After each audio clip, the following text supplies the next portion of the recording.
Okay, so this is interesting. So a former NFL GM, Doug Whaley, was talking on a Pittsburgh podcast, and he says basically Aaron Rodgers is holding the Pittsburgh Steelers and the New York Giants hostage.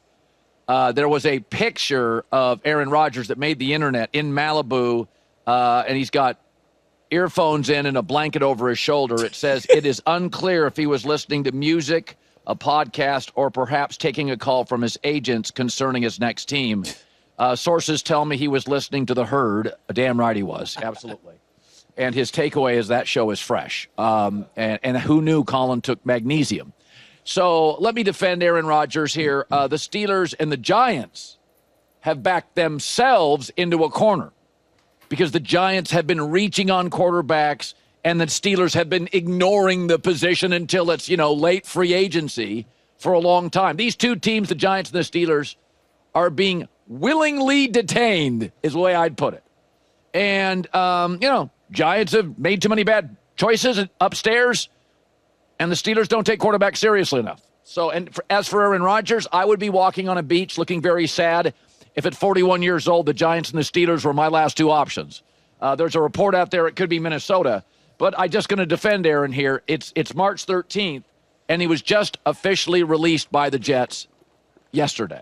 Okay, so he's gone from darkness retreat to Egypt in the summer to walking on the beach in Malibu. I see that as personal growth. I think he's actually getting somewhere. And I'll tell you, and I don't feel bad for teams who can't get their act together. The Giants front office is bad. And the Steelers' lack of urgency at quarterback and tone-deaf sensibility to offense is their problem. So, to me, Aaron Rodgers has earned a walk on the beach to contemplate. He got officially released yesterday.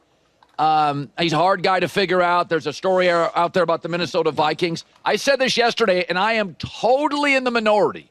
I would take the New York Giants over the Steelers. I get an offensive coach. I get a great left tackle. I've got an excellent receiving weapon who doesn't appear to be as needy as Pittsburgh's too. And the things they've got some pretty decent defensive personnel. Also, the Steelers spend too much money on defense, where it does feel like the Giants would rather spend money on offense.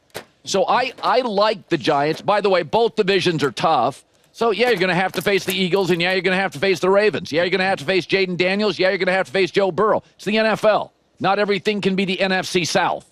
Okay? So my take is I'll take the offensive coach who's worked with Josh Allen. I'll take the left tackle.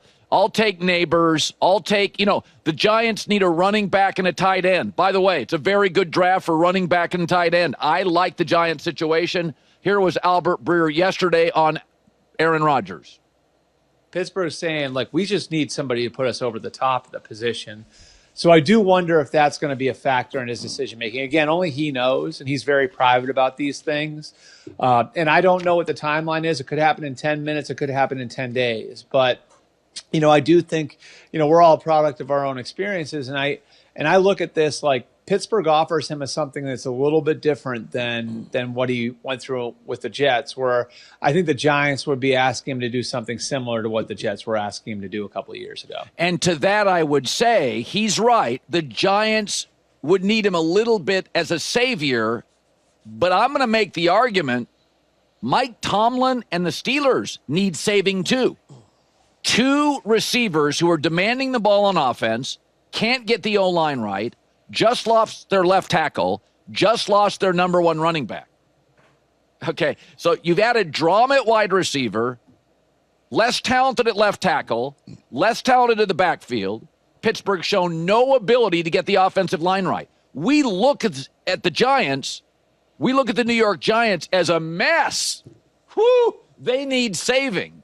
I'm here to argue, offensively, the Pittsburgh Steelers need saving. That's the difference here. We view the Steelers. Isn't it the last 3 or 4 playoff games the Steelers have been in? They've been behind by at least 21 points in each of them. They're not a viable AFC championship team at all. And the Giants aren't a viable team in the NFC for a championship at all. The difference is I get an offensive coach, a great left tackle, a good weapon, and a team willing to spend money on the right side of the ball. So I would take the Giants. I don't think that's where he's going to end up. I think he's going to go to the Steelers, but I would go with the Giants. And I know it doesn't mean anything, but I got my house, I got my left tackle, I got my coach, I got my weapon, and I do think the Giants at least understand they got to spend some money on offense because their defensive personnel actually is pretty good. Steelers' defensive personnel is better. Giants isn't terrible. So there you go, J-Mac. I'm feeling it with AR, that walk on the beach in Malibu, that pensive look. A nice usage of pensive.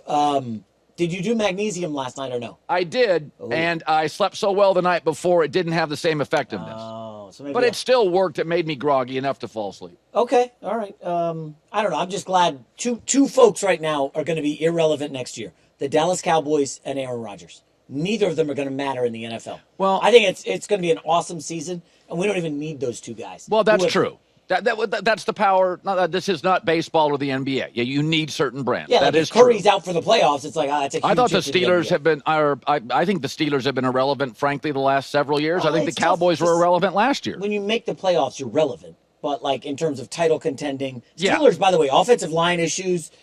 I don't love them. I don't love their roster. People think the Giants are a wreck offensively. So are the Steelers. Yeah. So are the Steelers. At least the Giants have a offensive coach and a great left tackle. At least I get that. But I mean, if you look at the Steelers and the Giants' offensive ratings, they're both bad. They're in Jets territory.